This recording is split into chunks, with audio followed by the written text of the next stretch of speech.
Attention all brothers, this is a ninja and hyper collaboration. I am something like a bushmeat. I am searching for the hunter. If I ever catch a hunter, if you help me see the hunter, ever me keep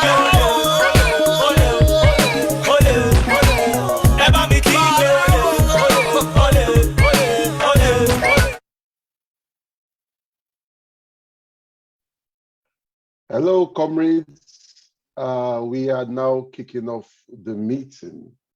You are all welcome to this webinar of the Coalition for Revolution on responding to the growing state of crisis and repression. What is to be done? We are all living witnesses to the point where we are now as a country. Increased unemployment is on the rise.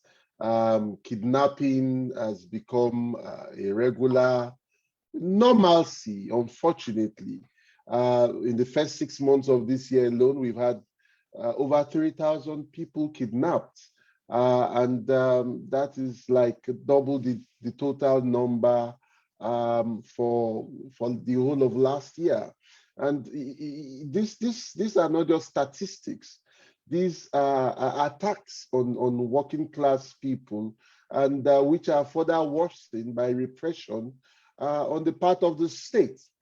We have three very great speakers who would give us lead-offs for in-depth discussion on where we are now and what is to be done. I will call each of them as we call them forward to speak. The first speaker would be Comrade Dele Farotimi. Farotimi is a radical lawyer and author of a number of books, including Do Not Die in Their War, a treatise on Nigeria's contemporary political trajectories. He's a leading member of the Radical Agenda movement in the Nigeria Bar Association, RAMIMBA, and was student union president at the Lagos State University in the mid-90s during the June 12th struggle, which was when I first had the pleasure of meeting him.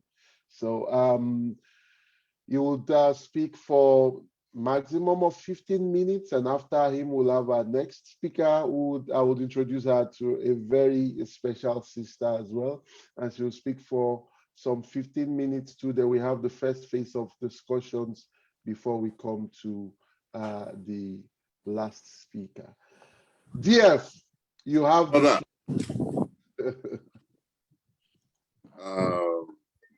I think, I don't know which one it is. Give me an handkerchief, please. I don't know which one it is where you are now. It might be morning, it might be evening, but let's suffice to say that good day to everybody. All protocols duly observed.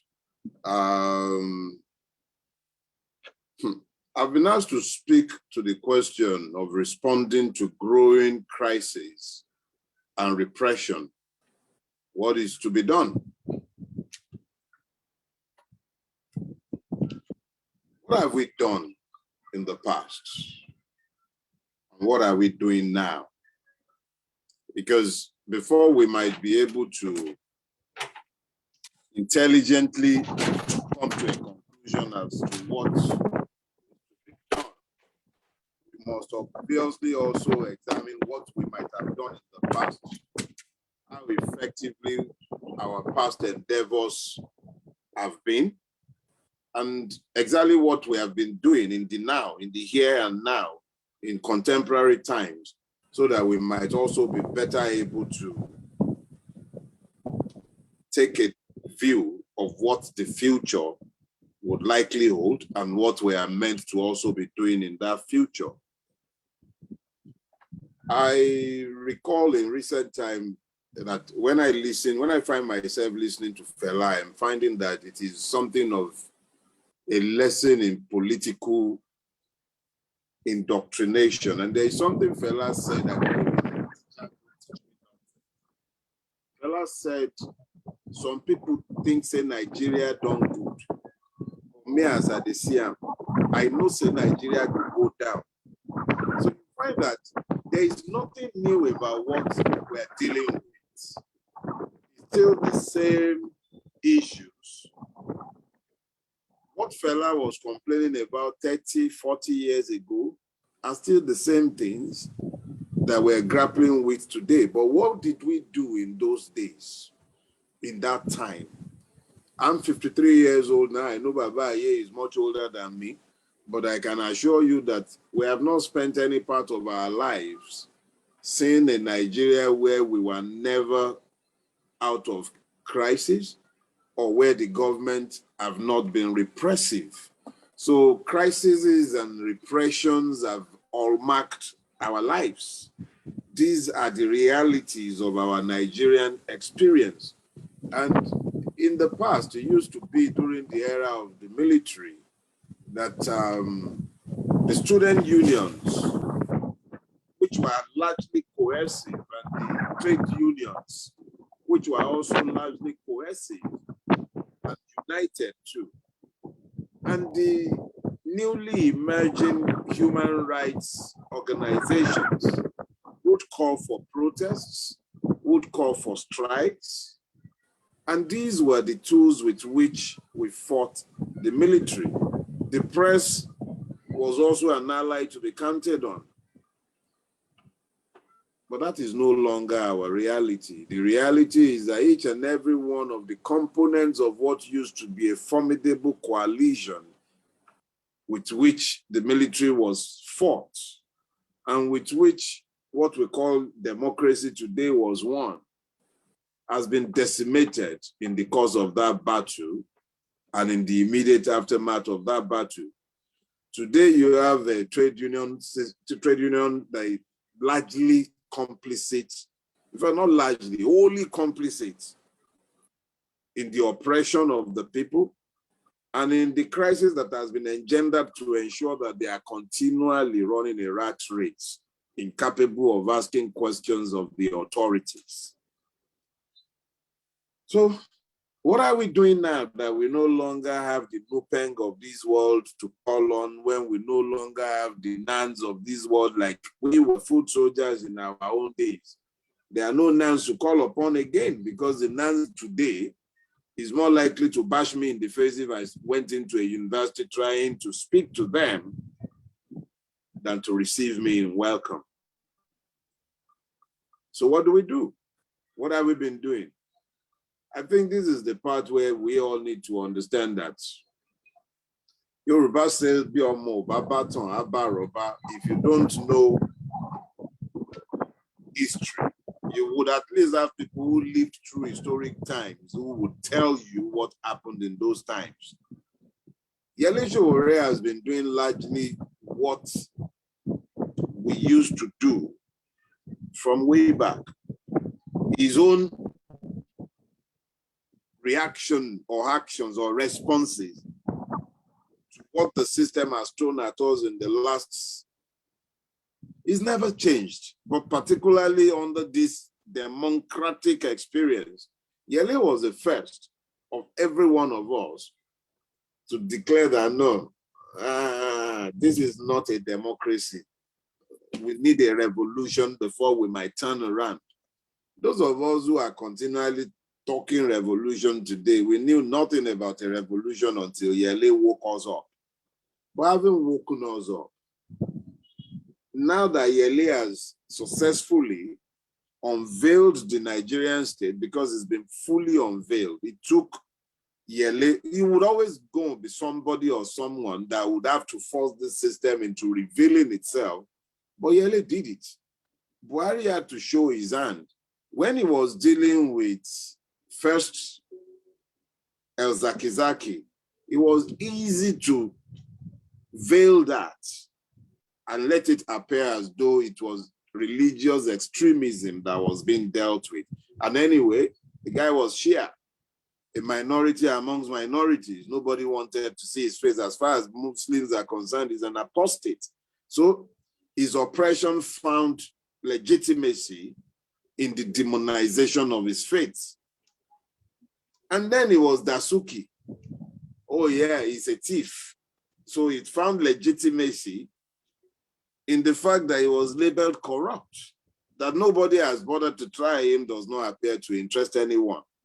But when he picked up Yele, it became easy to identify the state for the fascist that it truly is. And a lot of us woke up. But what have we done since then? One protest after the other. And then the culmination of it, the biggest that has happened since June 12th, the NSAS protests. The question is this: are protests effective in these times and in this place? Yes, they are. Effective as tools of mobilization, but not effective as a tool for change on its own. So I am going to dare to say today that we have not done enough, and calling for protests is also not enough. We need to unite. When I say unite, I'm saying that regardless of exactly how much of a person's views and strategies and tactics I might disagree with or agree with, as long as our strategic objectives are the same, we weaken ourselves when we don't seek out these alliances. What alliances am I talking about? We speak almost glibly of the fact that the secessionists are romantics. We look at the Sunday Igbohos of this world, we look at the Nnamdi Kanus of this world, and we sometimes look at them and see extremists. I have my own views are a little nuanced, but I have seen what some of our colleagues and friends have had to say about them. My own position is that, yes, they are extremes, but their extremes have been provoked by genuine grievances.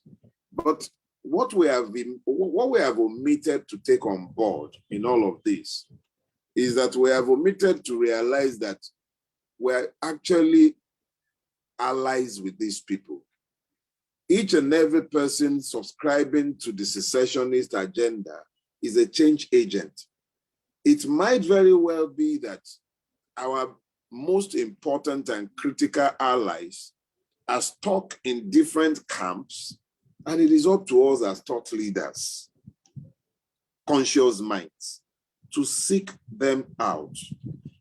There is nothing the Biafran agitator seeks that cannot be found in Nigeria if we dare to birth a new Nigeria. And birthing a new Nigeria is what a revolution is about. So if you say it's a coalition for revolution, it then behooves us to reach out to people who would naturally support a Sunday Igboho, to those who would naturally support IPOB, to people who used to be part of our movements, who have crossed over to the other side today because they got lost.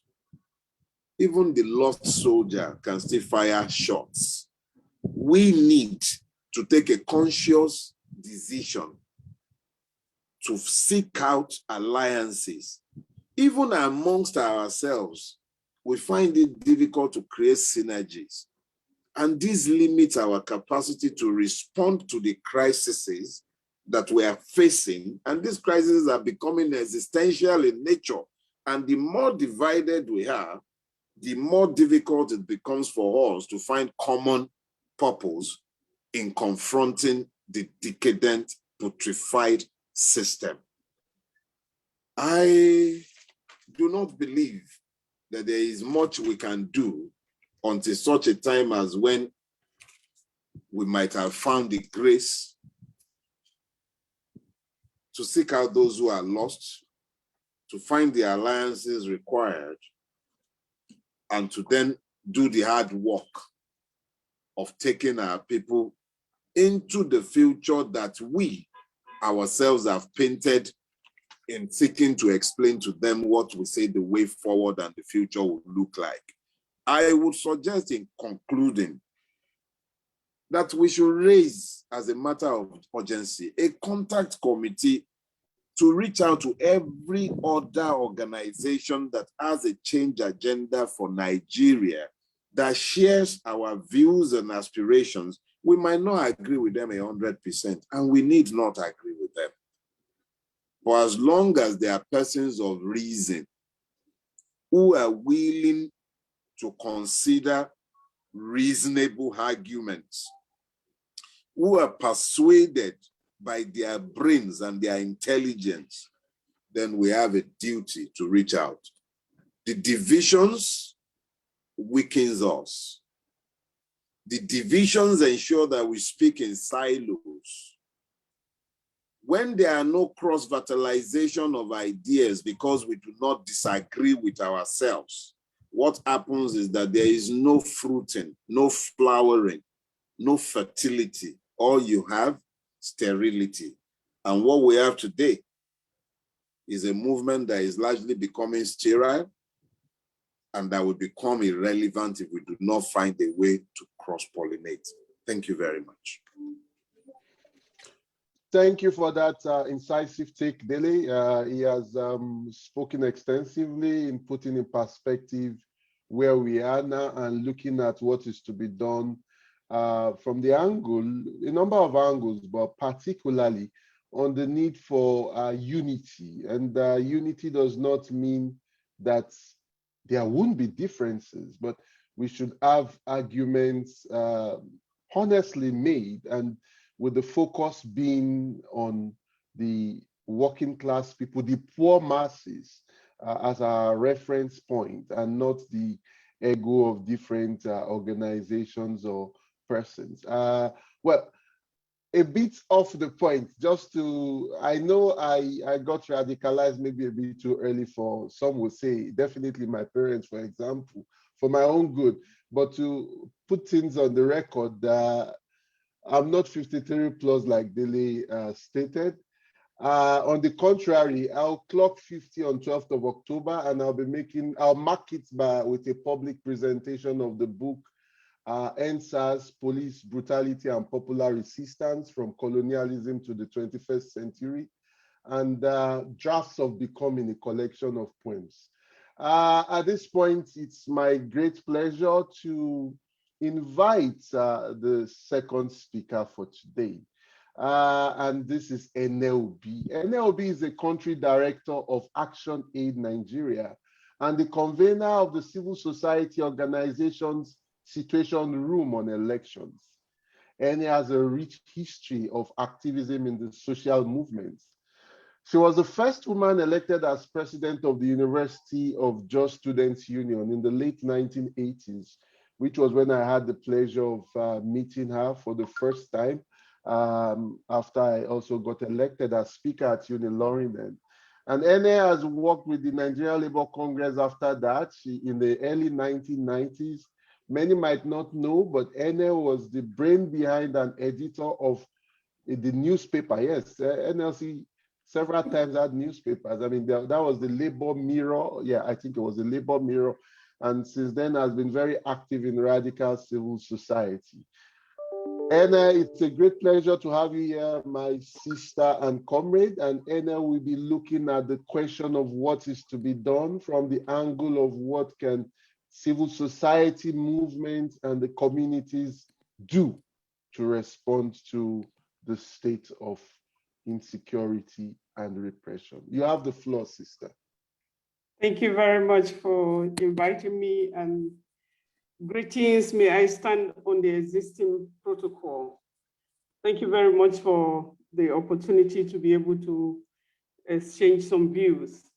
And I will be doing that, from some practical points, having been, working in the communities, or what we call grassroots in Nigeria, and also in different parts of Africa and Asia. It's a great opportunity. I want to thank you to our colleague, the first speaker.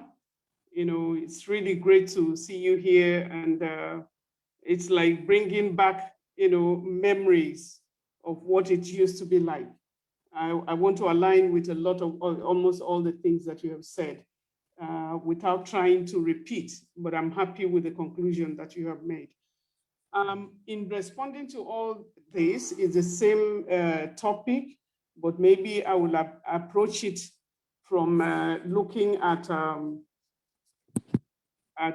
bringing in some of the issues that we are plagued with, since its inception of Nigeria itself, how we also came to meet it.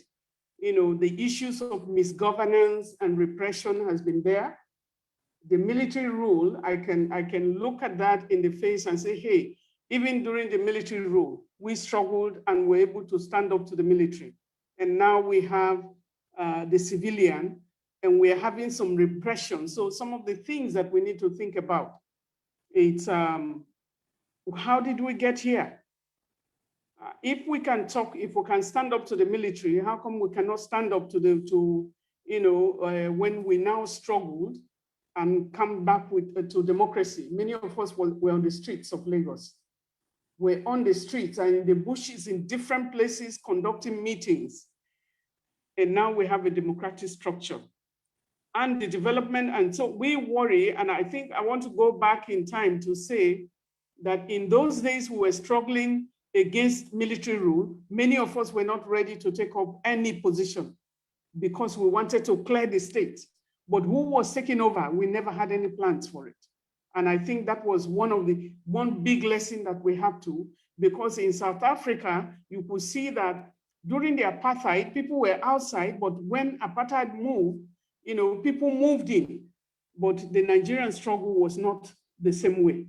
We did not have, I still remember very well in, during Abacha's rule, either in 1995, in 1996, I asked when it was time to go for local government elections. I asked colleagues at that time that this is the time we should make a go for it during Abacha's regime. And everybody told me it was not time, that I was too much in a hurry. Now, no activists can decently go for a local government election. That space has been closed. And so the closure of those spaces, democratic structure and the development of the political structure, we therefore left it to those who did not know what it took to be able to get into this environment. To redeem Nigeria from the military rule. Unemployment, am I being heard? Yes, Hannah, we can hear you loud and clear. Yeah, you're louder. Thank you very much. Unemployment and underemployment has taken over the stage. So we are not surprised that we had the answers. I think a lot of us were watching what was happening between Labour and the government at the time. And we saw, because we're having a kind of we're getting to a boiling point. We were getting to a boiling point at that time. And we thought there was going to be a strike. All of a sudden, like it happened before, like I remember, Comrade Aye, when we were in Labour before the last, I think that made you to take off your battle somewhere else. When you were deciding, I remember this last NLC strike that should have held. I remember being on, waiting for the decision whether we are going on strike or not till midnight. I went to bed and in the morning they said there was no strike. I knew something was going to happen unless you are not an activist. There was something getting to the boiling point. So NSAS that we had, if Labour had taken up that mantle, that may not have happened, or to the volume it happened. Of course, the space and the gap was created. I was very sad. It's really something else. So we have unemployment and people are not looking. We seem not to be awakening and seeing what the implications for the present moment is. I don't know about you, but if you are looking around your own environment, there are so many young people that are now reaching the age of 40 and cannot get married because they are not employed. Both male and female. What that has is that a lot of people will not be married in their lifetime. I don't know if anyone has thought about that, but I'm seeing through, I work at the communities and we go through the communities and I'm seeing what is happening. The lack of investment in the human capital development. Nigerians have, the Nigerian government has left the public schools and leaving the children of the poor growing into different directions because there is no investment in their lives. The present government, each and every one of them, those who are participating in governance today at the public service level, were given scholarship to read not only in Nigeria, but outside the country. We are not doing that now. And we have school fees in place, and we expect the children of the poor, and we have more than 100 million people who are below the poverty line. Where do you expect them to get their school fees? We are not talking about that. And we are having a system that has we are lacking no support for the public education, very, very little support, I can say. And that is why the political class is moving all their children. Nigeria is sustaining so many countries' education. We have the issue of land ownership. We have issues of distribution of course, the distribution of our wealth. That is one thing that is so unfortunate, and things that somehow you don't know what to pull yourself through. Issues of tribalism, you have ethnicity and religious tension as well. Massive corruption. People are no longer taking money to buy one house for themselves, forgetting that they are just visitors in this world. They are owning streets with our money, and we are looking at it and we are not challenging them. And so the issue of accountability, demanding accountability, the quality of citizenship, of the quality of the Nigerian citizens have so deteriorated that we have people who are looting freely, and we see white and we call it black. So the failing system of education is something that will account for certain things in the future, this kind of primitive acquisition of wealth, and the political class thinking that only their children are the ones that can go to the best schools in the world and come back here, when the schools in Nigeria produce them. Is a big shame, and is a failure of a generation. The exclusion of many Nigerians, such as women in decision-making, is still very heavy, denying about 50% of your population from being in the boardroom. And the question is,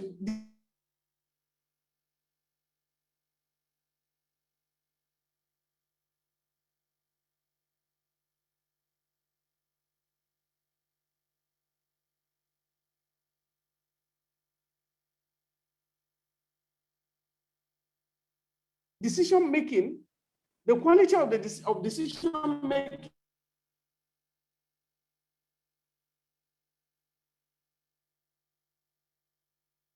depends on who is in the boardroom, children, or somebody has one child and don't want to have more children, but we have in abundance and we cannot channel that energy. That's an engine room for development. We have crisis, we have had crisis in the Niger Delta, now is the agitation by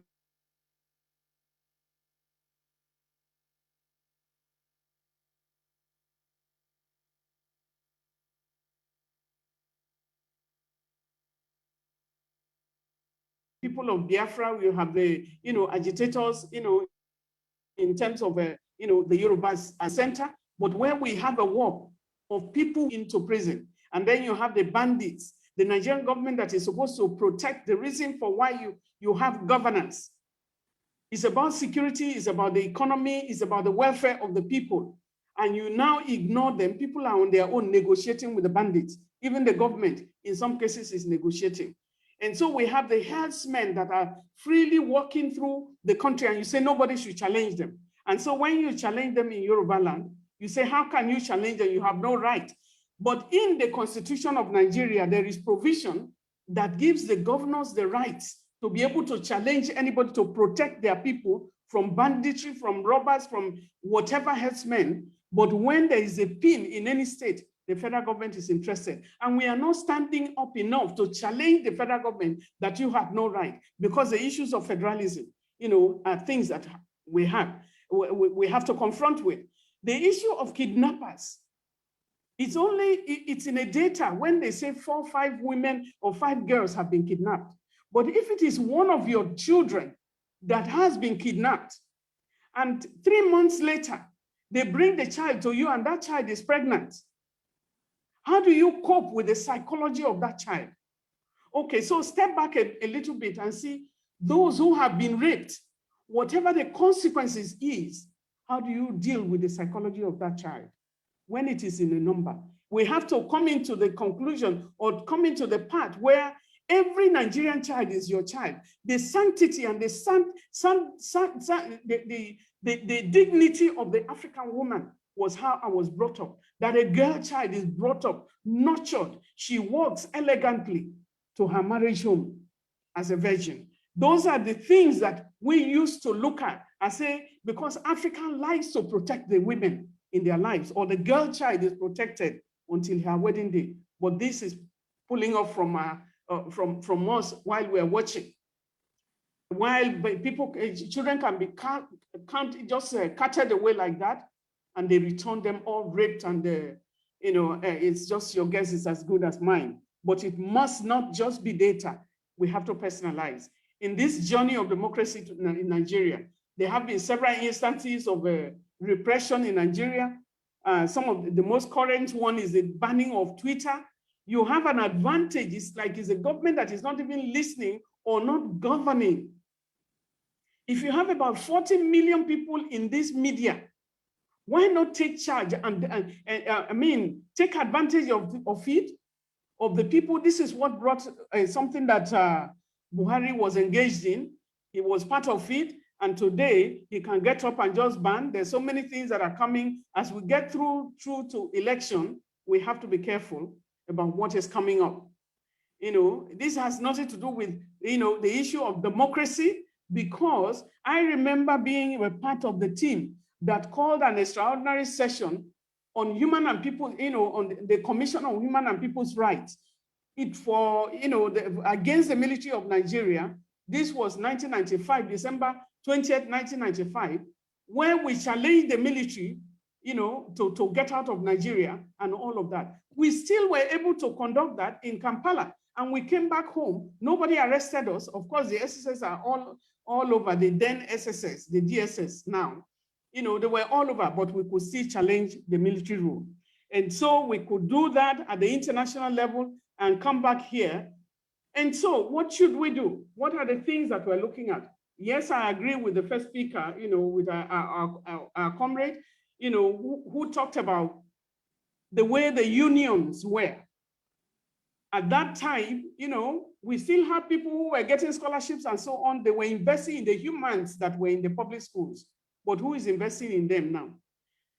We will not agonize, and so we continue to strengthen the weak systems. We recommend for the strengthening of the weak systems in terms of institutional capacity, resulting into governance failure. We need to bridge the gap of inequality and the absence of fairness and kind of responding to justice as it should be, address issues of ethno-religious conflicts. We need to deal with the disconnect between the people and the government. We are highly disconnected because it's that of the right holders and the duty bearers. We have to be able to look at also the interagency rivalry.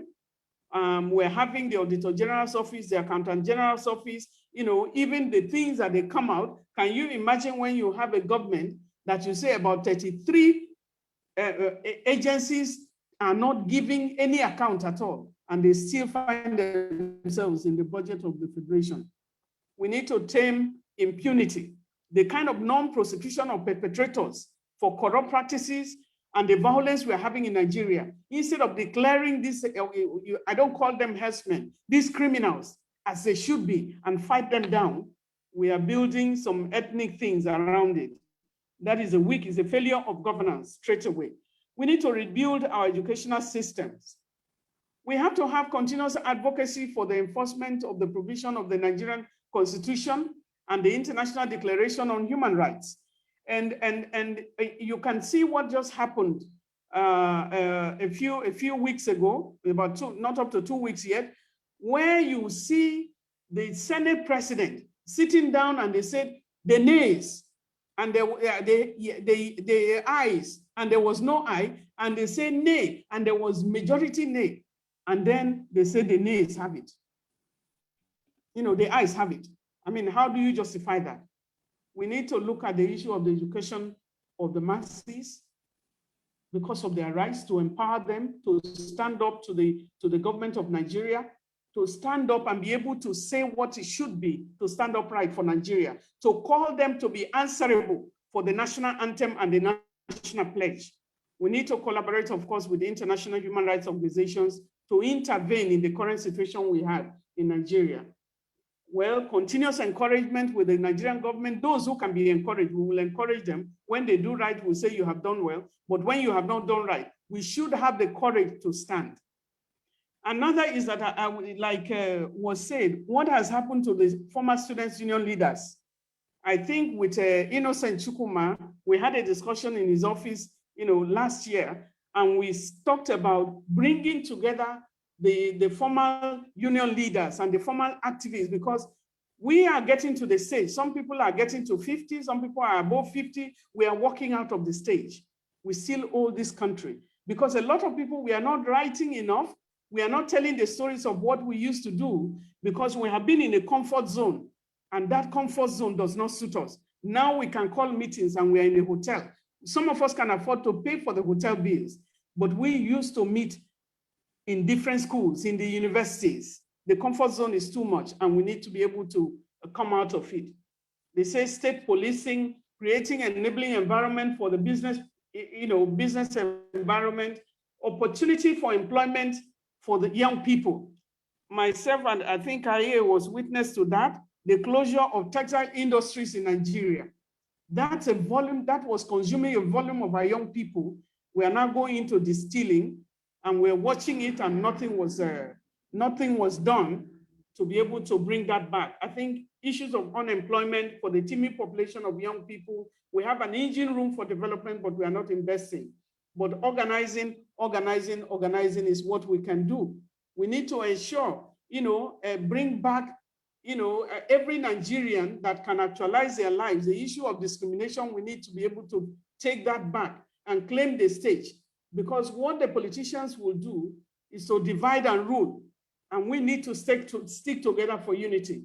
When you go outside Nigeria, I'm sure, Baba, you are outside there. When you see a Nigerian, any Nigerian from anywhere, you search for that person as if you were delivered of the same parents.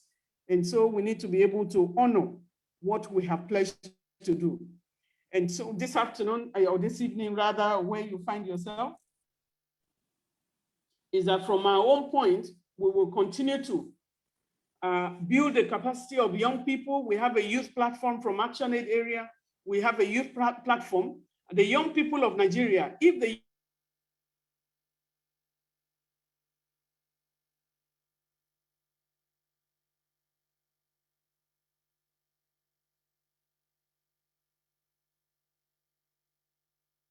we can mobilize the young people and women in Nigeria, we can choose our leaders.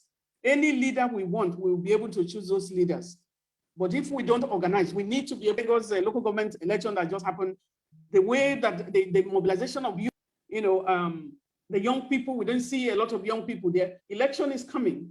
And so we will encourage young people to go out there now that there's a registration going on again. Let people register and let be able to also approach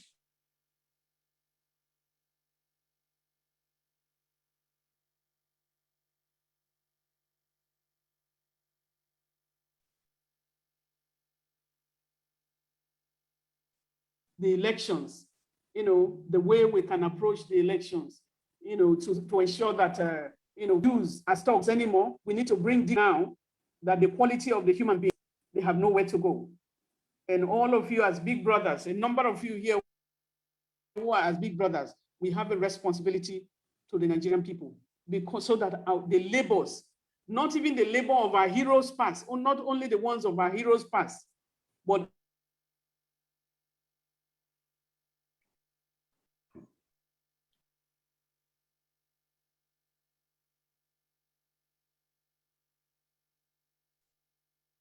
the network seems to be that breaking. we labored for will not be in vain.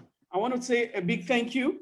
And as ActionAid, we stand to be in the struggle everywhere. We will continue to be here. We will support, all those who are willing to work, and we'll do the best that we can. Elections are starting now. Anambra election is coming, and then the road to 2023 is something that we're looking at very seriously. The political class, they are really messing, they're really pulling us into the dust. But we need to stand upright. We can't agonize. We need to organize. And so I want that call to say, union leaders, you need to come together. We have to have another stakeholder. We are not organizing, and we are not inducting the younger people because they have found themselves in a disarray. Just like you said, the issue of NANS is something that we cannot, when they find themselves, people are hungry. The students are hungry. And so it's very difficult. Thank you very much. Thank you very much, Ene. I know there was connectivity issues before joining, and it played up a few times, but despite all this, you gave quite a very incisive presentation. I wouldn't want to talk much now. I would want comrades to speak. You can ask questions or make comments now. Our immediate speakers now are I know Ene has a flight to catch for an official assignment, but was happy to join us, and DF2. So we'll take questions and comments now, and then we'll come to the third speaker, Comrade Osman. I see the hand of Joel up. You have the floor, Comrade. Comrade Joel, okay, let me. Okay, you are giving me straight away. Thank you very much. Just a very brief comment. Taking it from the last speaker, Comrade Ene Obi, she has really spoken very fine. But one thing that normally makes me afraid, if I'm in a forum like this and people mention 2023 election, my heart will I'll be very sad that will I go through another 4 years with this type of experience, because really we are not proactive to know that the politicians, they are not bugged in any way. In fact, they are talking about 2023, and the best way of attack is to put your enemy in defense. There are so many issues that we can take up now. I think the slogans should come. And I think what Comrade Obi suggested is a very good move. Someone talked also before about the unity of the left in Nigeria. We need to rally around. We cannot be different in everything. We need to rally around. And that's what happened during the military. It's a very big experience that we should not forget. Those people that participated actively during the military must go era, and our comrades have been taken away by player. There are times that body needs player, but there is the struggle. The class struggle is a matter of principle. We can drown ourselves. I agree that around the former student leaders is a very good platform to identify those people who have played actively during the dark days of Nigeria, during the military. Having said that, I want to say that mentioning 2023 is very dangerous to us, because they know what they are doing. Without that electoral reforms, at least we should be able to enjoy a minimum reform.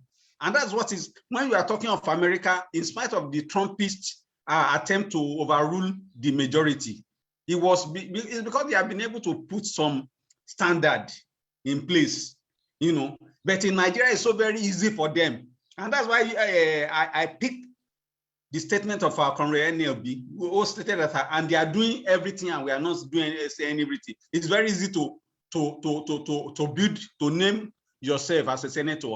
They are giving themselves estates, and they are going away with it once you are in the ruling class party. I'm very sure if Baba Obasanjo is not up to 80 something, people will go and meet him and say that he's the Messiah now, let him come back. This is a terrible state of the followership in Nigeria. And, it's the left that can correct this thing and start putting it that there should be no even election in 2023 unless they change some clauses in the, or they even override this constitution that we are using. You know, if we put them in defensive, we start from that place. They know that yes, this one is above a separatist or secessionist call. You know, because the way we are running the country, you know, the world is globalized. Yes, we don't want any division in Nigeria or anything. But then, if you look at it critically, there's imbalance even within the class of the ruling elite. They are, you know, seeing the center, that federal structure as, okay, this is my Jonathan time.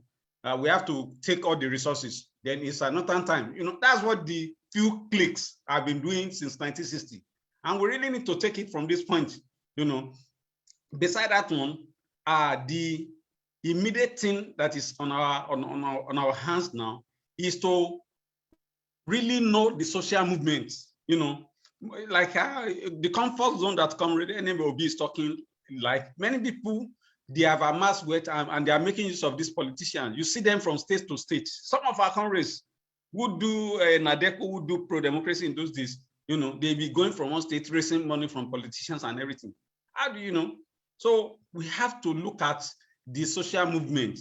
Churches and mosques, they are the real social movement because they have followership and they only need to command or to convince them. Bakare has posed, I'm not his church member, but if we can make use of him this time around, once we get ourselves, you know, on ground, I mean the former student leaders, yeah, we can really make intervention and we will not allow them, just like Dino Melaye and you know, Buhari and Tinubu was able to usurp the political struggle in those days and they use it to their ultimate advantage. Thank you.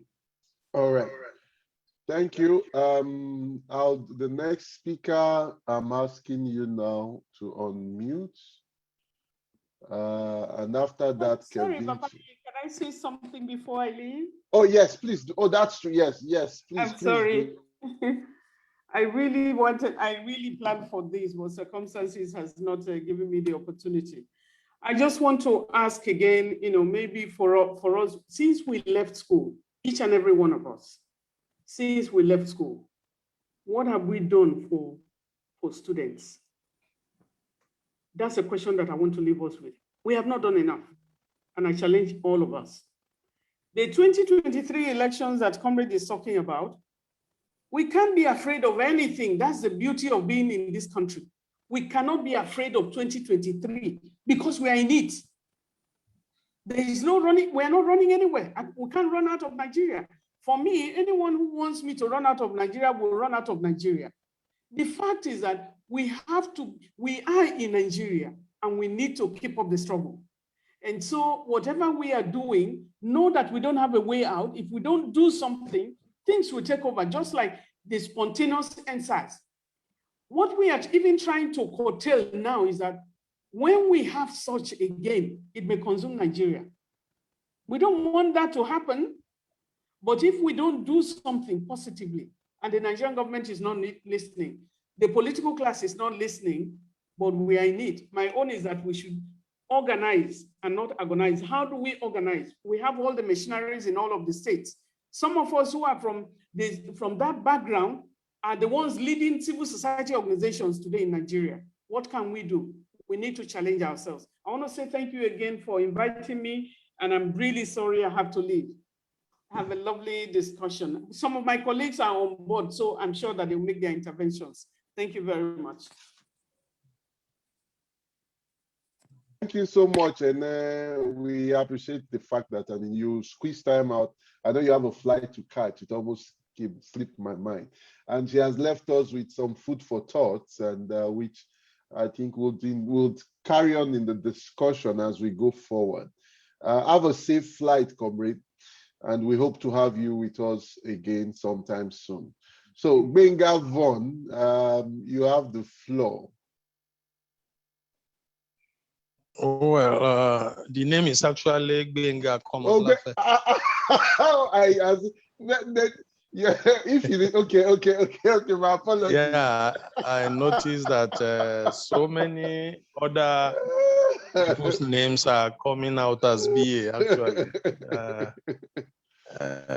Yeah, so, well, let me appreciate the two speakers that have spoken, and also to actually say that everything they have said is actually on point.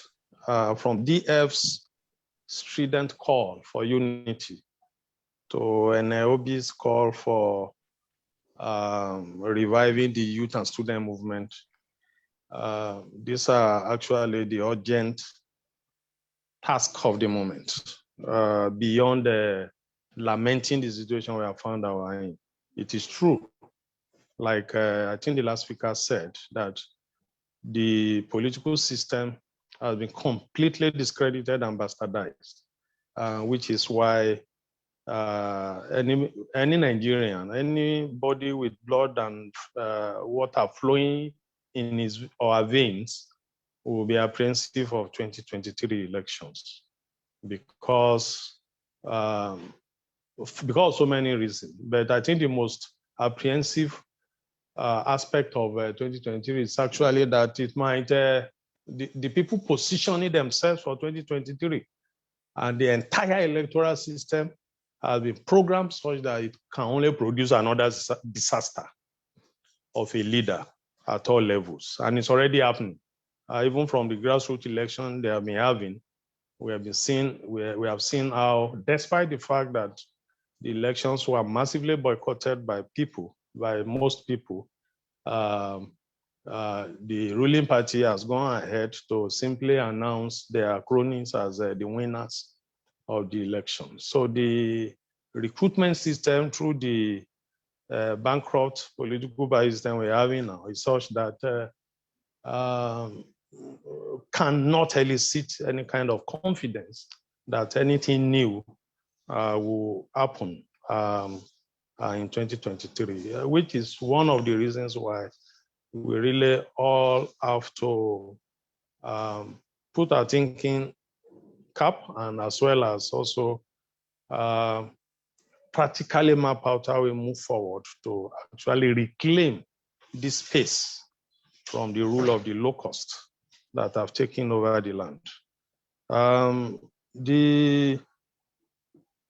We can talk to the issues, but I think we don't need to belabor it. The massive insecurity, the collapse of public services, especially public education and public healthcare systems, which are basic to human capital development, and without which you cannot even talk of any kind of development in the 21st century, because development in the 21st century is knowledge-driven. And so when you destroy education, then you have actually taken reverse gear 100, 200 years back. And that's exactly what has happened. The privatization of education is such that even in the so-called private schools, what we have had is a system, because we have privateers managing it, where children and very young people are actually socialized into the culture of corruption. Because these schools want to compete for very good performance in public examinations. So they deliberately actually encourage their children to cheat. They actually enable teachers to write exams for their children so that they can pass and so on. And so you discover that you have an entire generation of young people that are already socialized into the culture of corruption. And that's what happens when public education is taken from the domain of as a responsibility of the entire society, from the domain of the public to private profiteering. And that has resulted in so many other crises. The generalized insecurity, which is also partly responsible for famine, because right now Nigeria is going through a famine situation. Food is becoming extremely unaffordable for most people. Most people cannot feed decently. Most people cannot even afford the most basic meals. We used to talk 101, 210 in those days, but you are not even guaranteed that right now. because what people earn as income, if they earn anything at all, is so infinitesimal to what you get in the market. So the task at hand really is how to bring our people. It's unfortunate that Ene has left because she talked about some effort on her part to bring all student leaders, activists together, blah, blah, blah. I just wanted to, I would have loved to inform her. Maybe we can still reach after the program that there's actually an ongoing effort. The whole of Tuesday and Wednesday this week, last week, sorry. Tuesday, Wednesday last week. In Lagos here, we had almost 40 ex-student leaders gathered together to brainstorm on how to rebuild and reconstruct the student and youth movement. Different generations of students. It was put up by ASU and with some support from FES. I think if any is really interested in that effort, in line with the call for unity. Well, unity is not abstract, it must be organic. It must be through the work we do together that we achieve unity, not just by calling for big meetings and then writing a communique that we are going to do things together. Unity actually should evolve from practical initiatives and efforts we take at organizing and mobilizing our people. And the youth and student movement is very crucial.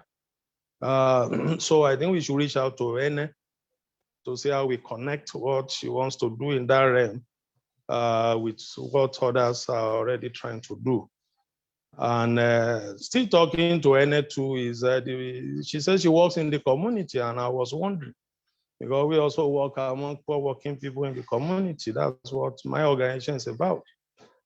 So it's also will be good to connect with whatever they are doing at our own level to see how we can really forge some practical unity of organizing and mobilizing our people. Further to that is the fact that, yes, like DF emphasized, the issue, the conjunction we are in now is such that merely protesting on the streets without doing something very different might even be counterproductive. That's the conjunction we are getting to now, because the state can already predict what at least some section of the radical movement connected to the Revolution Now movement are likely going to do at certain periods. They can predict it, they can anticipate it, and they can even guess exactly what will happen and how they will counter it. And we are getting to a point where we got to do a few things differently. But whatever we're going to do differently is still connected to the fact that we need to unify our forces. We also need to organize our people in a more methodical and deliberate manner. Some of that discussion even goes beyond what we can begin to, begin to analyze in the open air. But the point being that for all genuine change seekers in this country and even outside this country, we got to find a meeting ground to map out specific practical action steps and plans of how to reach out to our people in the neighborhoods and get them to say enough is enough. I agree with the last speaker that 2023, with the disaster ruining elite that we're having in power now, is simply untenable. It calls for every apprehension, that we're going to have an election and it's going to end up with one faction or the other of the same completely disastrous elite. So we just got to organize our people, and we got to change the narrative. And like Ene said, people have to also begin to think how to get politically involved. But I don't see that happening without a serious mass movement that will help to redefine the paradigms of oppression that have been consolidated over the past 20 years, specifically since 1999. So I think I will rest my comment at that level. Might still come in later on in the discourse. Thank you. Thank you very much for that, being not Von Komolafe. Any other person would want to take the floor? I don't see any hands at the moment. Okay. First and foremost, I don't know how come I wasn't seeing my name. I was seeing my name with Ayela Bola. I tried too, but I now see your name as away.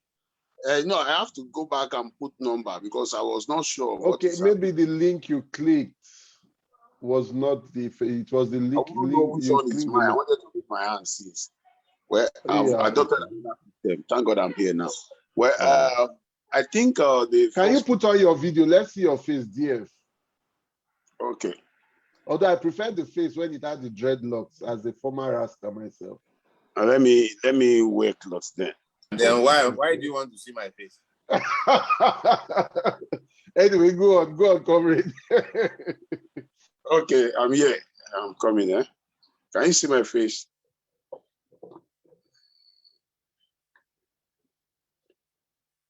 So, hello? Yeah, we can see your face now. Like yeah, please go on. Well, I wanted to submit to one of my brothers that spoke about the church because I do have Zoom meeting with Pastor Igodalo, and I told him because he was envisaging he was envisaging for movement that maybe people should come together, and I told him, I said, you pastors, you are many in Nigeria and you have followers.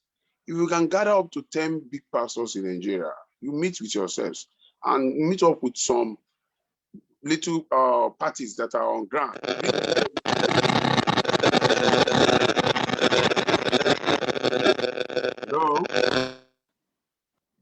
Meet up with those pastors and let us see how we can put in the local government level, the state level, where we mobilize people, we have a structure where everybody will come out en masse and vote. And he admitted into that. In fact, I was surprised when I saw Pastor Sunday Bakari, because we need these people, no matter how. In fact, and he said it that they will meet even with Babalawo, even with Afars, all other people, that we need a new shift in the political space. So I just want to beg the socialists, all of us here, if we can meet up with these people, Barrister Dele Farotimi, Babaye, and Showore. Let us see how we can change the political space. Even you guys don't want to become politicians, with your ideas, you can be the structures where we mobilize people. Like Barrister Dele asks, how do we mobilize people? It is possible to mobilize people because in every local government, we have wards. In those wards, people know themselves. In fact, we are in abroad. We know people back home. We can get up to 10 people in each ward that are well learned that we use to speak to their people in the dialects they speak in those areas, to mobilize them, to let them realize that you can't continue with these old big wigs that have destroyed the country. That we need a thought force where people can come together and say, let's come out en masse.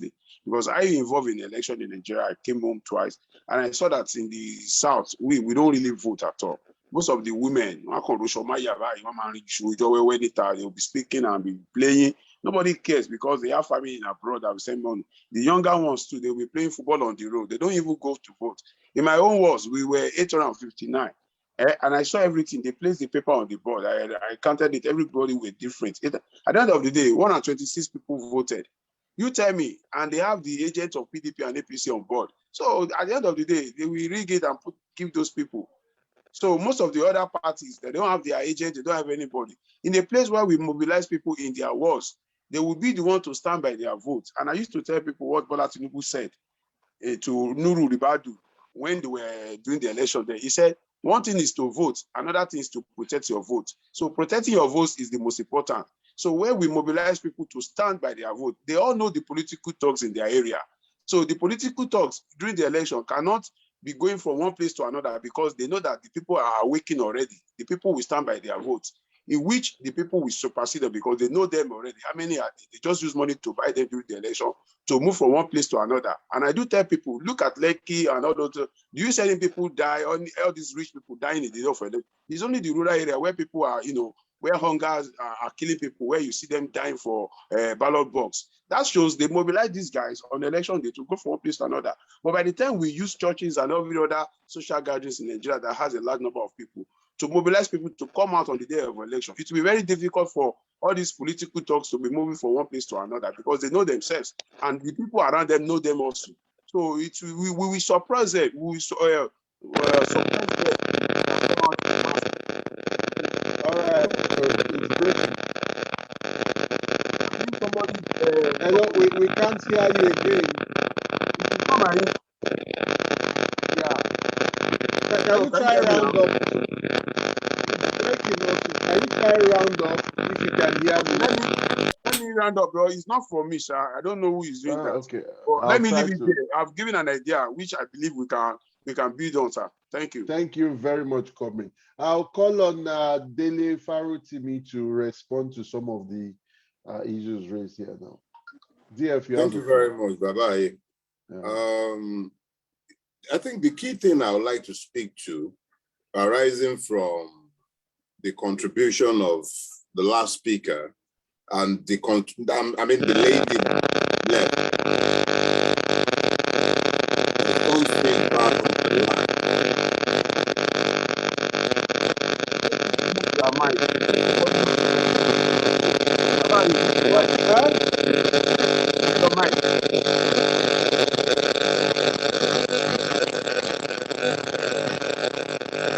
Somebody's mic needs to be muted. Go on, Babatunde Ayelabola's mic. I don't know. We just have the name Ayelabola everywhere. Everybody's good to go now. Come in, please. Go. Yeah.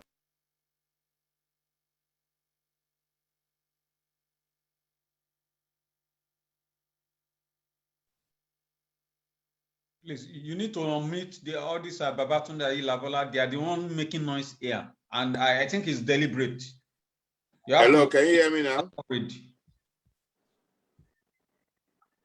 Yes, we can hear you. Okay. We might have a Guni Gugu in our midst. Maybe somebody from state security just wants to enjoy our company. Whoever that is, God bless him. Anyway, here is the point I'm making. There is a persistent question that has been coming up, and it is this 2023 question. And I think it is critical that we spoke to ourselves and be clear about something. And it is also tied to the issue raised by the gentleman who just finished speaking.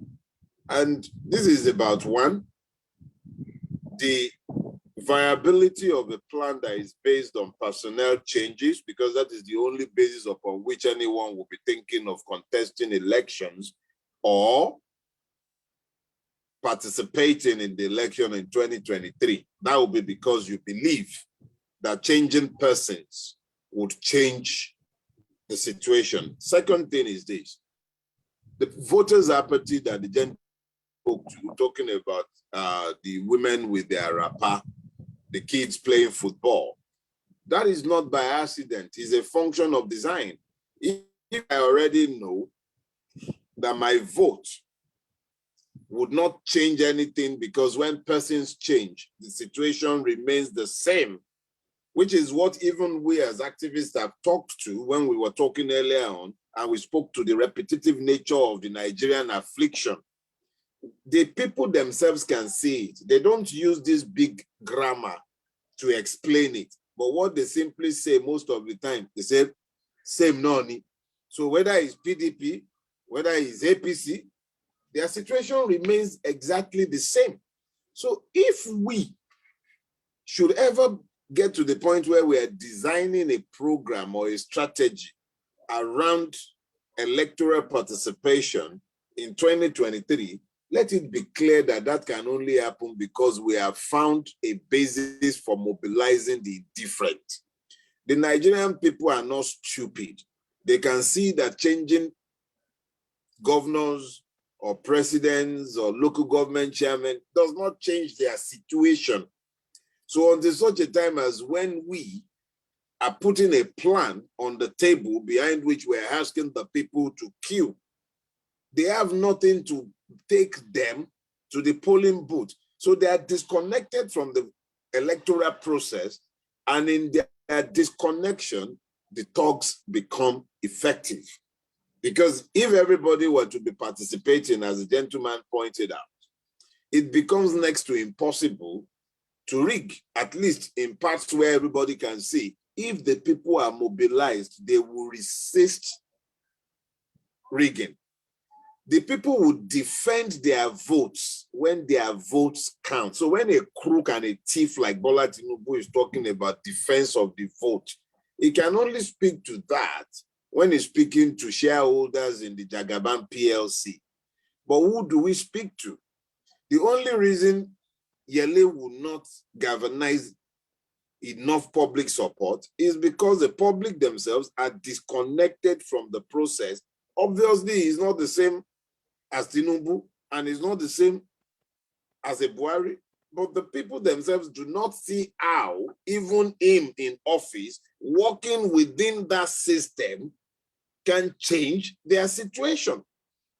So that disconnection between the people and those who call them out to come and vote has assured that there will always be voters apathy. So if we don't want voters apathy, we need to decide exactly what it is. We want the people, you have to be calling people to something if you want them to rise. You can't just be calling them to reactions. You can't be calling them to emotive responses. There must be a plan you're asking them to queue behind. This is the failure of the Nigerian left. We have never managed to present a plan. Forget all our highfalutin ideas and we talk over their heads in big grammar. We need to move beyond all this. Break it down to practical, achievable, everyday pocketbook issue. This is how. I don't want this to become a monologue, but it is critical that we understand that without bridging these gaps, we can never move this system. Thank you. May I say something? Yes, sir. Yes, Well, I want to see that since we're having these agitating groups of Igbo, Yoruba, can't we also use that? Because since we see that people are more concerned about their identity, I'm Yoruba first, I'm an Igbo first, then they can't have this Yoruba in 2023. We still have to go to election. Why No, can't they? I believe that as populist as that idea sounds, we must be very, very careful how we couch the issues, and I would explain myself. We must understand that the demand for self-determination that is masquerading as secessionist is not essentially one that is understood as a nationalist problem. So when you want to tap into the discontent, you have to tap into this discontent, letting people understand that the same feelings that are stoking the flame of ethnic nationalism are the same feelings that have also held back each and every section of the Nigerian state. The danger in approaching it in the manner that I believe is being suggested is this. Because secession is a populist idea, a big problem reduced to a sound bite. What you find is that if you use it as a shortcut to mobilization without taking the pain to explain to people and to educate them, you will consequently alienate a whole lot of other persons who are opposed to secession for their own reasons, but who will support a change in the direction of the country. So whilst the secessionists are natural allies, because it is their grievances that drove them to that extreme, we must also be careful with the manner of our engagement. Yes, identify with the truth of their pain, but be careful not to win one and lose 5. Thank you. In fact, we are not losing one, because most of these people, and I want to say again, I've seen them that if you can make them to realize, like we said, we mobilize. It's not difficult. Like I used to, like, okay, in every ward in Lagos or in anywhere, you see about 3 to 4 streets make a ward. Those people in that area, how do we approach them to make them to understand that, okay, you want one Nigeria, but politically, they are not giving you the fundamental needs. Okay, you want Oduduwa, but you can't get Oduduwa without going through the political system, because nobody will just give you your Oduduwa to go. Okay, what do you need? You need to go into election. Let us go into election. Then we now sit at the round table. Then going into election. By then, in those wards, we'll be able to bring out people that are ready to serve under a new platform, not with this PDP and APC. That's where I'm going, where we can be able to say, okay, now everybody is involved, because I want a better Nigeria. Okay, I want to have Oduduwa. Now we are involving, politically we are involving. Now a new chairman is coming that is not under this Baba Sokpe or this godfatherism in the political space. Now the people are mobilizing within their own constituency. So on that platform, if we can come out, and we believe that we made them to understand that you coming out en masse, voting, you will win these people. At the end of the day, the people will realize that, okay, now that we have won, what do we want? We continue to I'm sorry to have to cut you in. In the first place, I mean, you were supposed to raise your hand. So I thought you would do this briefly. Okay, but okay. I mean, in the absence of others raising hands, even though there has been lively discussion in the chat, that was one of the reasons why I allowed such latitude. There's a hand raised now, Comrade Benga Komolafe. You have the floor. If you want to come in again, you can also raise your hand, but please don't just butt into the conversation like that again. Thank you. And thanks for at least contributing to the discussion. Yeah, thank you, Comrade Moderator. Yeah, I understand the agitation, and because of this domination of the political space by the local politicians, every Nigerian is rightly agitated, actually. But like DF pointed out, challenging the dominance of that space is not an emotive thing, and it's something that requires a very close understanding of what has actually happened. The truth actually is that the political space is already closed to genuine change seekers, because people focus a lot on what happened on election day, how people, I mean, there were videos that went viral in the last local government election in Lagos State of people voting 10 times, 15 times, 50 times for one same political party. But what happened that day really is the minor part of the rigging. The rigging actually starts long before the voting day. And that is why people are out of it. People are pissed off. People are not interested. And by being not interested, they also help to the dominant political elite to continue their cheap tricks.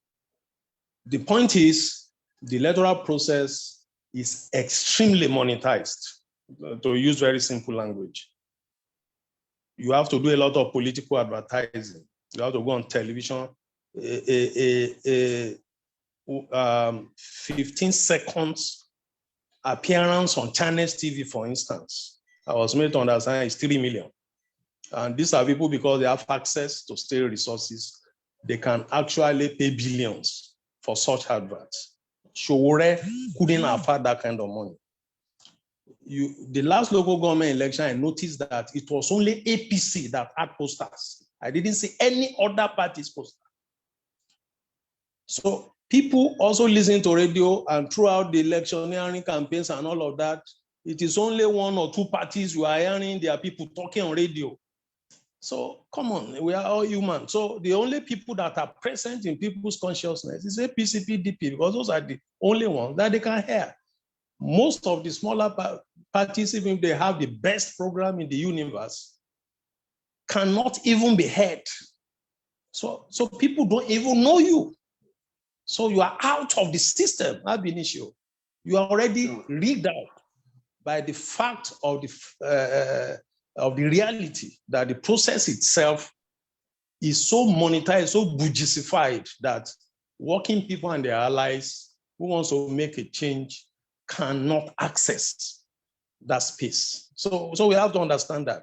And so to dismantle that dominance, it goes beyond waiting for the next election and just trying to appeal to people. So you appeal, yes, people want to come out, they register to vote for who? And like DF poignantly pointed out, people know that these people are the same. PDP, APC, that's the only people they hear. That's the only people they know. And they know these guys have nothing to offer. And so everybody stays at home. It's in this same country that we had elections in the Second Republic, and people made some attempts to rig elections, and all hell broke loose because people resisted the rigging.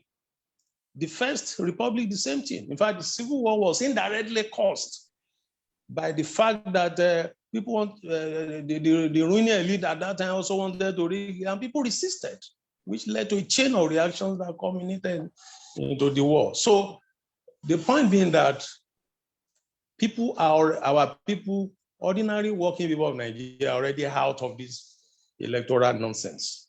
And for those of us who want to actually make any difference, we have to understand these issues very well so that we know exactly where and how to intervene. And part of it is that, like it has been emphasized, we need neighborhood mobilization, which is where talking to the last speaker made a lot of effort to stress the need to reach out to religious bodies and self-determination groups. I say yes, but my approach is a little bit different. I've grown weary of what I call summit deals. If you sit down with Christian Association of Nigeria and maybe the NSI, the Islamic whatever, and then you sit down, I've come to realize that those things don't get anywhere. They don't reach anywhere. The work is in the neighborhoods. When you get to begin to work in the neighborhood, you will talk to Christians, you will talk to Muslims, you will talk to Babalawo. They are all there in the neighborhoods. So if you do your work in the neighborhoods, that's where all the people are located. Within their the context of their different identities, as Christian, as Muslim, as Igbo, as Yoruba. And you will find that at that level, those divisions that the ruling elite have effectively used to draw a wedge among our people don't exist. You see that because in the neighborhood, people live together, live in the same compound, trade in the same markets, and those divisions at that point becomes blood. You discover that sometimes even your best friends might be an Hausa man or Igbo man, and your worst enemy in the neighborhood is even the same man. I'm sorry, comrade. Maybe we could have to come back to this. Our last speaker has come in now for long. He had problems of connectivity before, and he came in about 7-8 minutes back. It was partly that he hadn't arrived, that I was also, but I don't know which name.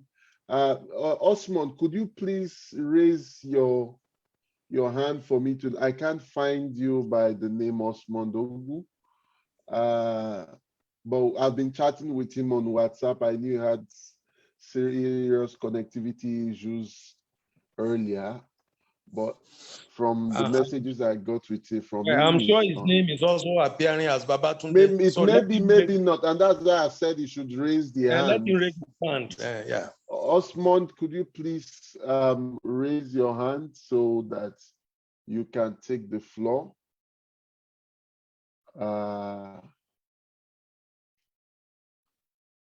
Comrade, I've said that message also to him earlier via WhatsApp. Let's try and see, because I'm not, maybe still having connectivity issues, because otherwise you should be hearing this now and be able to connect, but I can't see. So anyway, maybe you might want to wrap up, continue, and then I'll still see if he comes in at any point in time, I'll cut the discussion short, if you don't mind, please. I'll still try work the phones to get him. Oh, okay. Yeah. Well, I think the point has been made. The point actually I was trying to stress is that where we are now, there is no shortcuts. We just got to meet up with our people where they are and organize them and mobilize them under a platform, with a movement with a very clear program of change. And that is best dealt with where people live their life. That from experiences all over the world, that always is the easiest way to organize working people where they live. And there we get to meet them as they are, as Christians, as Muslims, as not so rich, not so poor, as Igbo, as Yoruba, as whatever. And those artificial divisions at that point becomes blood, and you discover that you are able to build a movement with some resilience because the people are there where they live. I think that's actually the challenge that we have to find a way around how we tackle it right now. Yeah. Thank you. I don't know, it seems Osmond still has a problem, unfortunately, because Osmond, if we can't get him now, is definitely someone we'll still have to have on. Osmond has a remarkable history as a rank and file worker leader who organized the Workers' Parliament between 1997 and 1999. And this became an alternative power in Enugu State then, which brought together well over 3,000 workers on a weekly basis, and which fought and challenged the state government, leading to massive sack, and then he took over again as chair of the discharged Enugu State public sector workers. And he's also been active in the civil society movement. She's been the chair of the Civil Liberties Organization for quite a while in the 90s. He was detained due to his activities and was declared a prisoner of conscience by the Amnesty International. And presently is a representative of the civil society on the judicial panel on SARS and related activities of police brutality in Enugu State. So he was supposed to talk on an important aspect of this discourse, which is the class, the place of the working class in the response in the response to the growing crisis and repression. And I think that that is one important aspect, that it has come out in different ways in the discourse. But I think, like, especially when in some of the views raised, I think it's a missing thing, and which I'm happy Comrade Benga Komolafe spoke to, like this idea of the nationality move. It's not just, we support the right to self-determination, definitely, but we have to look at the content of every separatist movement. Like the Christians will say, it's not enough to assume that every spirit is holy. You have to test all spirits, which classes are behind such call for separatism. What do they represent? And what people, you might not know where we're going to, but we can learn from history. What lessons can we draw from past efforts at separatism? Even more recent history, like in the 1990s when the OPC, OIM, OLM, all these arose. And people forget a very important difference. The OPC, at least Gani Adams and his ilk, they emerged from the campaign for democracy milieu, the context of that pro-democracy struggle. But yet, what has become of it has become something, a body where somebody hires some OPC people to go and beat another set of persons because they are fighting over land, while their boss has become an Are, part of the ruling class. So to what extent has it moved forward the life of the poor masses in Yoruba land? The Saturday tells you how the Sunday will be. It's not that you'll be hanging the land of it's not mole, comrade Good Friday. It's not mole. Anyway, the thing is that it's not until that when you have separatism that it's like just what the pastors do with ordinary members of the church. They keep telling you that everything will be well only after you go to heaven. Meanwhile, that pastor himself is cruising limousine on this earth, eating the best of food, wearing the best of clothes. But you, the poor member of congregation, wait until heaven. It's the same thing. Oh, when we have a good Yoruba nation or a Biafran republic, everything will be well. Meanwhile, those that are those they are enjoying the benefit right here, even within in Nigerian Republic. So if we can have that with people that even emerged within the context of the pro-democracy movement of the 1990s, how much more characters calling for an Odua nation now that their background is one of thuggery as leading thugs of bourgeois parties like the PDP, or those calling for Biafra like Nnamdi Kanu, that their background, even by the person that recruited him into First Masop, was Urike, that it was nothing more than a low-level 419. I mean, it's a scam. So we cannot just say that we throw yes, we stand with the people, with the masses, but not with any agenda because it was construed and then like every scam gets something behind it.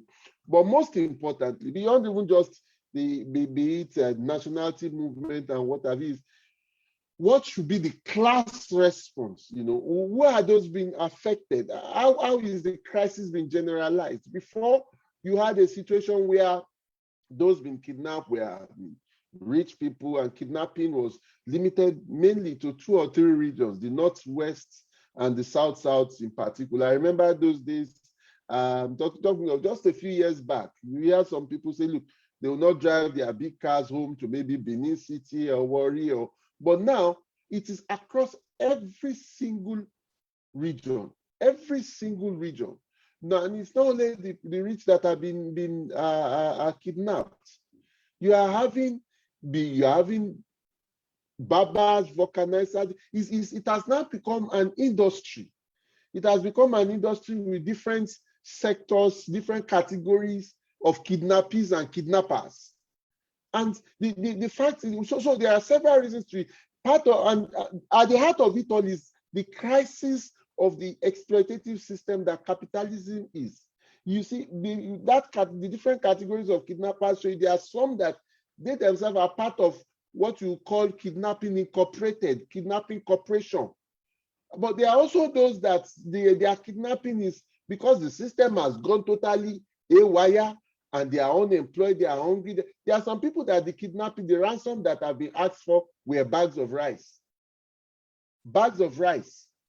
So, to address the problem, there's the need to change the system which projects this, which consolidates this. And why is it that the government's response has been repression? The government is battling, it realizes that its legitimacy has gone to tatters, and it is now using all means to try, but you cannot keep repressing. People will fight back, and that is what you had with NSAS. You have had states of strikes. The trade union leadership are scared of a revolutionary situation emerging from these strikes. That is why you had the backing away from the 28th of September 2020 strikes. But we need to keep on keeping on. We need to reach out to rank and file workers, state councils. Even we don't shy away from even reaching out to critiquing where we have to, working together where we could with national leadership of the trade union movement. But the simple matter here is that it is the working masses, it is we ourselves that can break the chains, of our exploitation and oppression in general, and stop this madness of the rising state of insecurity, and address the fact that, look, many are unemployed in the economy. Nigeria is a rich country, but with so many poor people. So we need to look at that. And the issue of protest, yes, I agree, we cannot reduce things to just protest, but the two places, strikes and the streets, workplace and streets, these are the sources of our power. We need to carry out political education. We need to also demonstrate power on the streets where and when we can, in a systematic manner, of course. And the fact that you have the need for several aspects, several steps to be taken is one of the reasons why, for the second anniversary of the launch of the August of the Revolution Now campaign on the 5th of August, we are going to be having, in places like Lagos, symposium, then in a number of other states, protest marches, and so on and so forth. I think I see Comrade Osmond. Let me be sure of that. Comrade Osmond.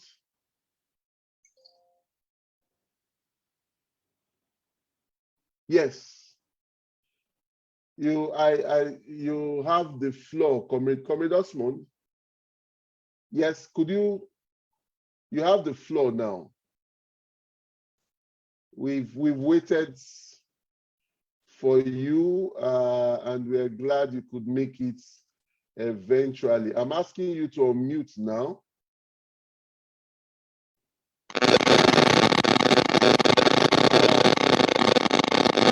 Can you? The network is very bad. Can you hear us? But there's a staccato that makes it impossible to hear you.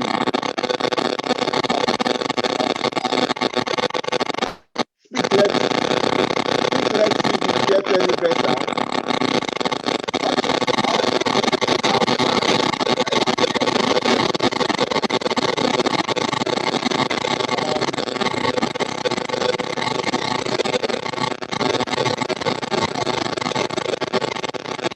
I'm so sorry, we can't. Hello? It cannot, it's totally inaudible.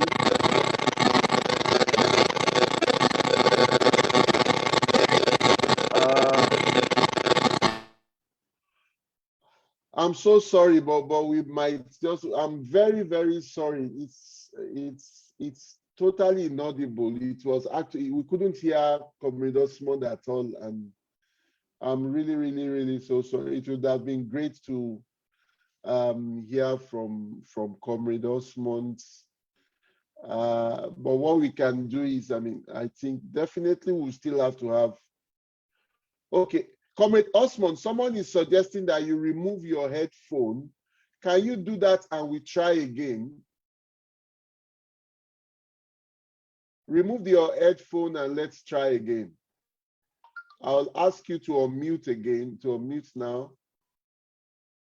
And let's give it a try. Hello? Yes. Can you hear me now? Loud and clear, comrade. Loud and clear. You have the floor, comrade. Okay. So the problem has been from the earphone. All right. Please. Yeah, the issues actually when under the discourse actually is a very interesting issue, and the moment where we are require a more critical approach.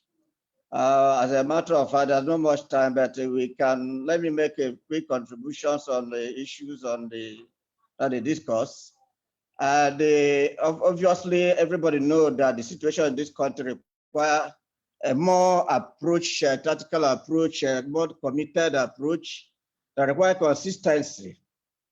But going by history and by the realities of the realities of the ground and what I think should be the way forward, which I think this discussion is actually addressing.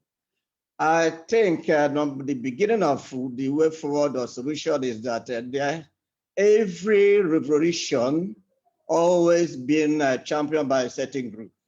And the first and foremost thing I think that this coalition for revolution has to do is, first of all, get an organized platform, a kind of a think tank, we call it the leadership of the coalition, because the coalition to me should represent associations and organizations of various interest groups.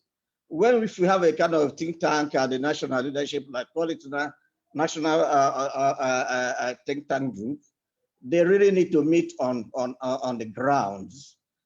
This very online discussion really it offers opportunities for people at diverse environments within and outside to make contributions.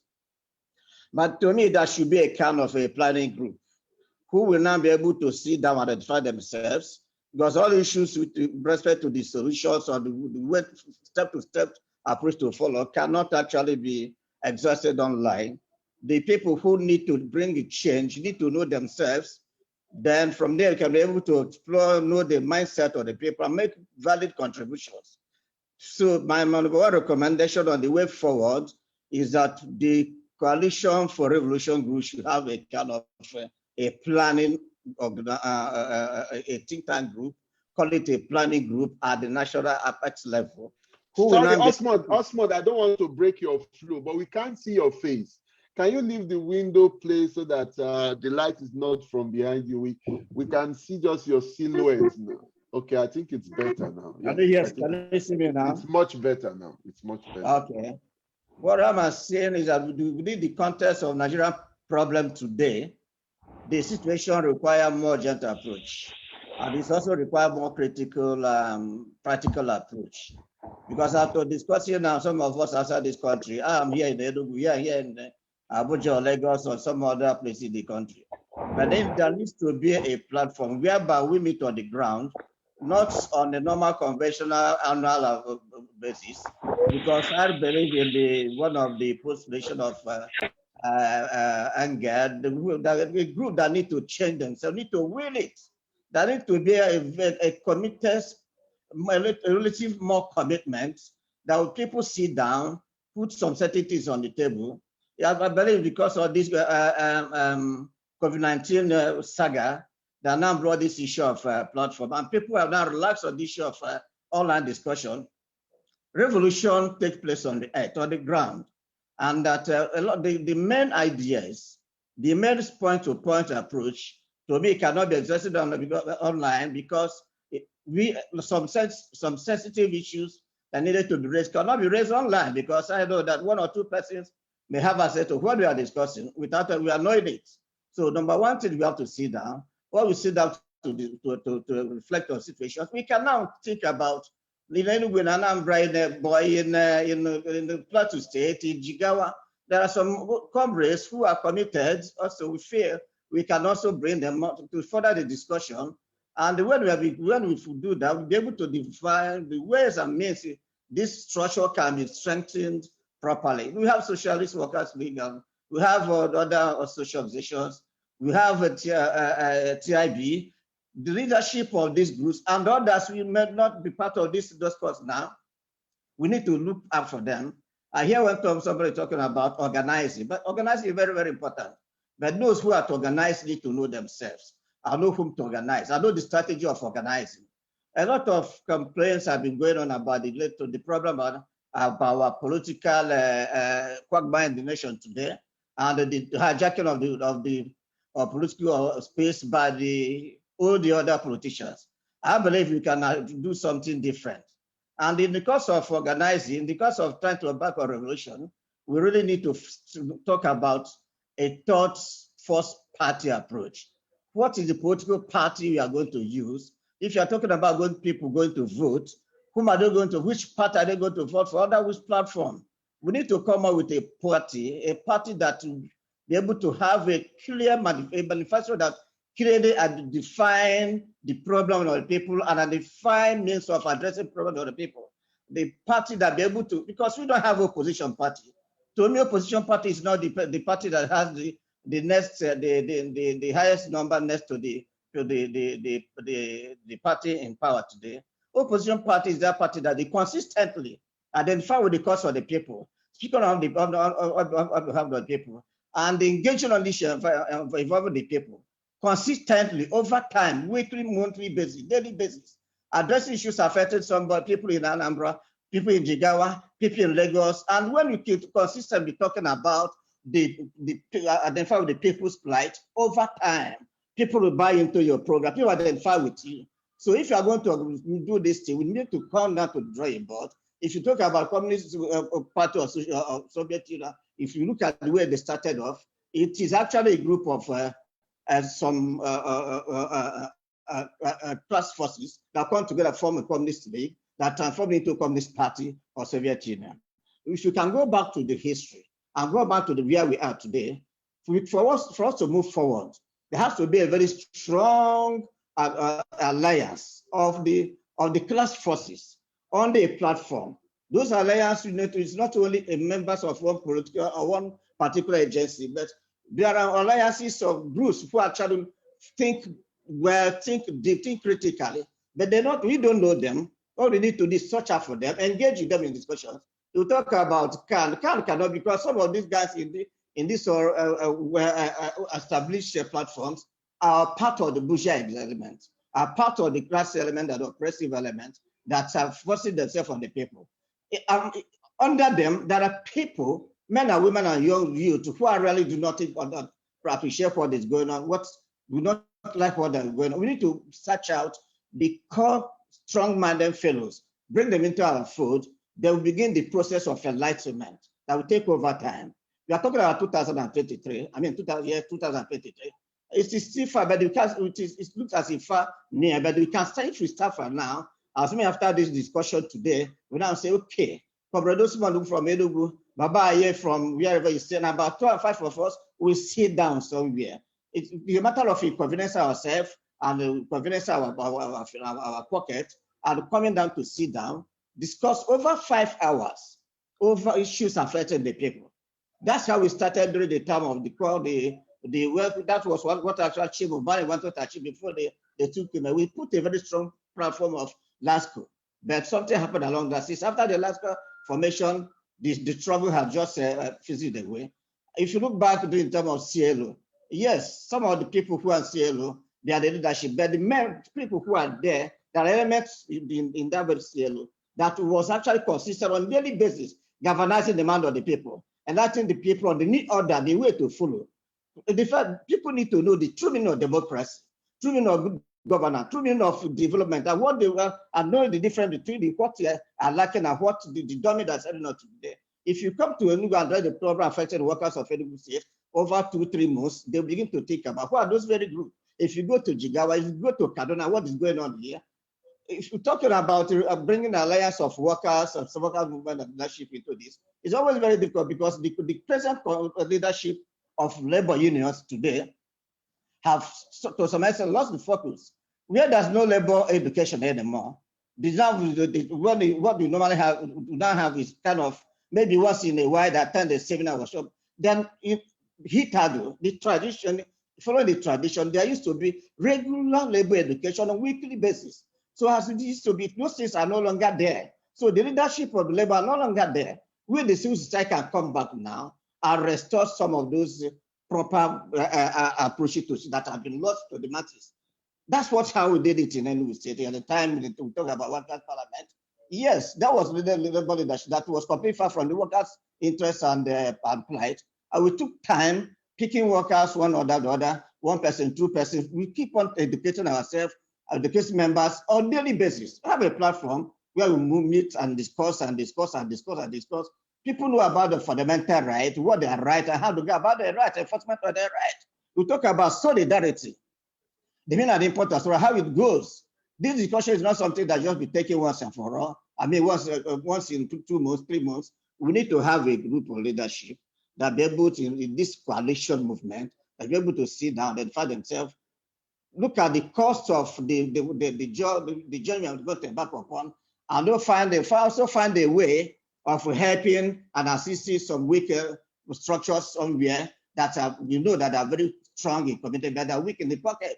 So these are the things I think we should be the beginning of approach. If actually we think, as I believe we think, and believe we can do that, I believe we can do that. But the dimension, that the strategy, the tactics, the approach, the mindset need to change.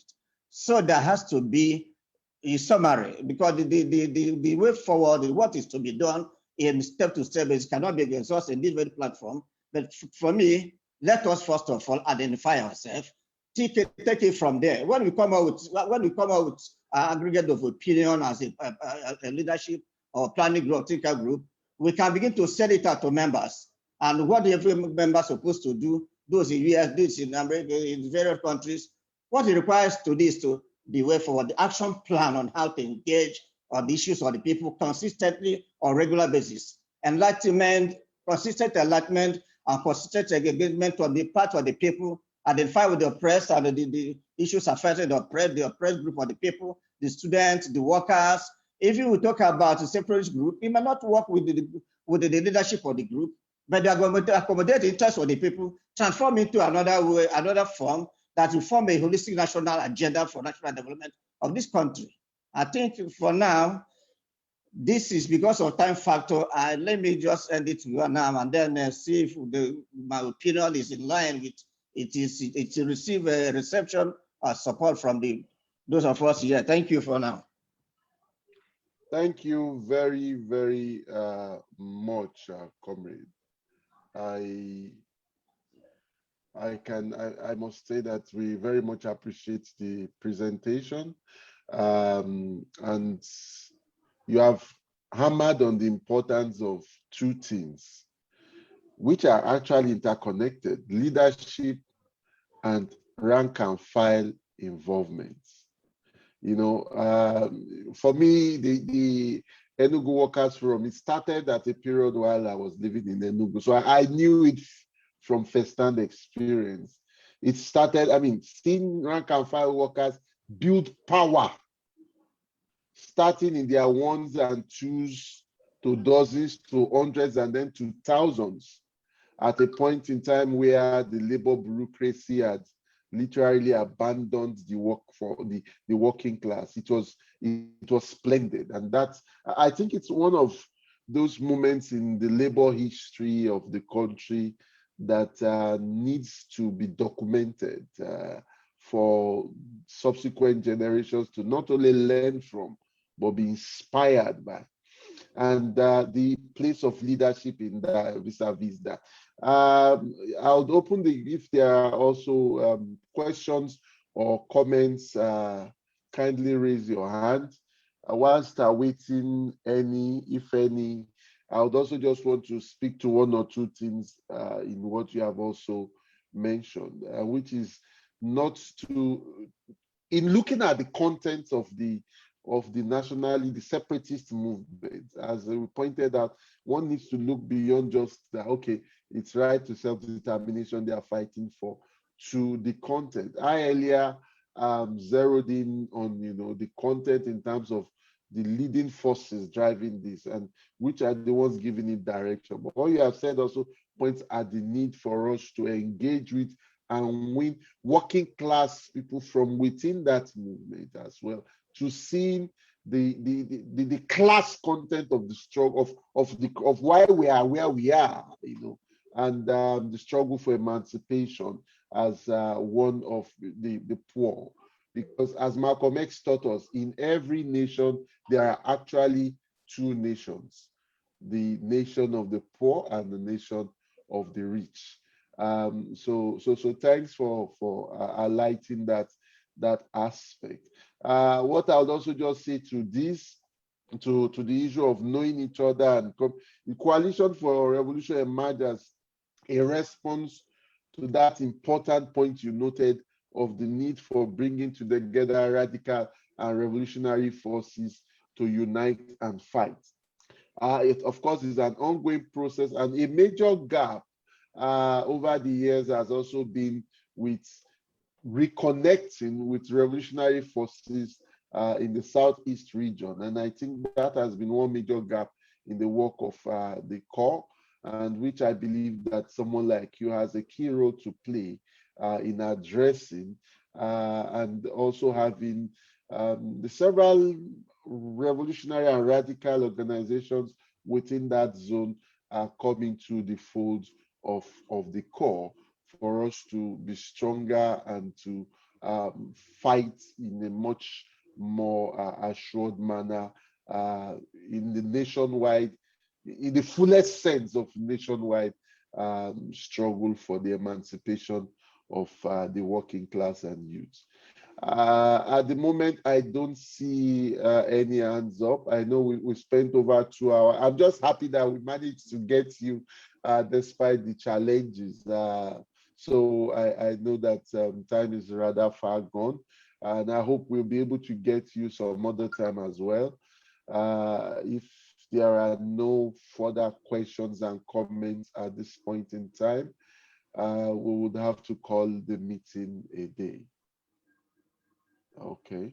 Comrade GK, would you like to make any closing words before we then close the meeting?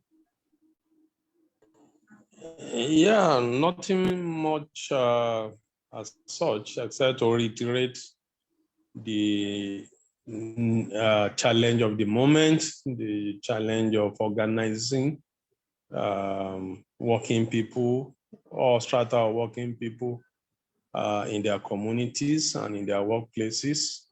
And actually, it is the absence of such a mass movement of working people that could have been responding to the failure of leadership that we've been experiencing for the past 20 years, that has led to the rise of opportunist agitators.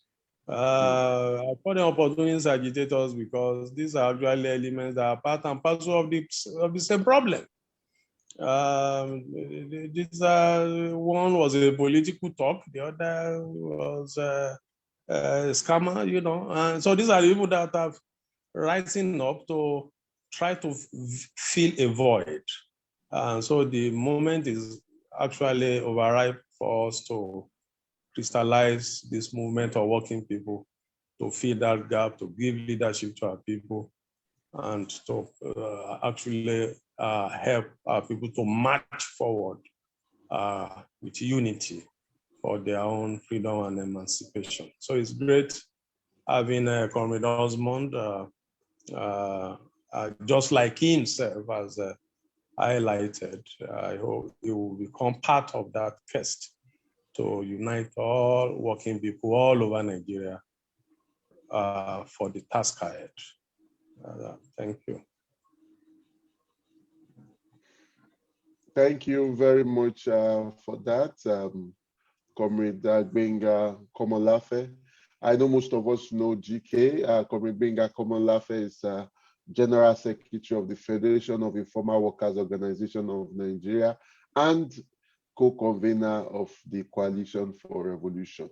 I want to thank everybody that has taken time to join the discussion today. And I also urge that comrades join the activities on the 5th of August to commemorate the 2nd anniversary of the launch of the Revolution Now campaign of the Coalition for Revolution. This will take different shape in different parts of the country. In Lagos, there will be a symposium, and there will be symposia in a number of other states as well. And there will be protest demonstrations in 14 other states.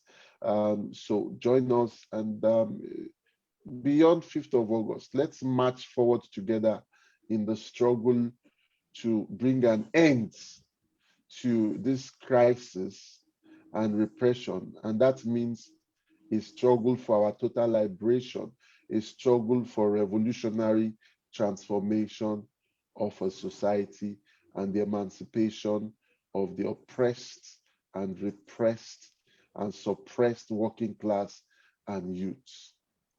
A luta continua, Victoria Asata. Thank you.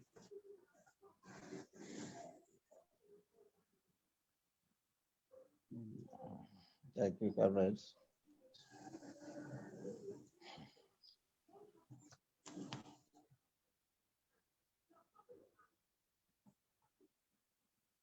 One day push me go catch the hunter. See one day push me go catch the hunter. See one day push me go catch the hunter. Catch the hunter. Catch the hunter. See them fly for them aeroplane. On top of the plane, my people maintain.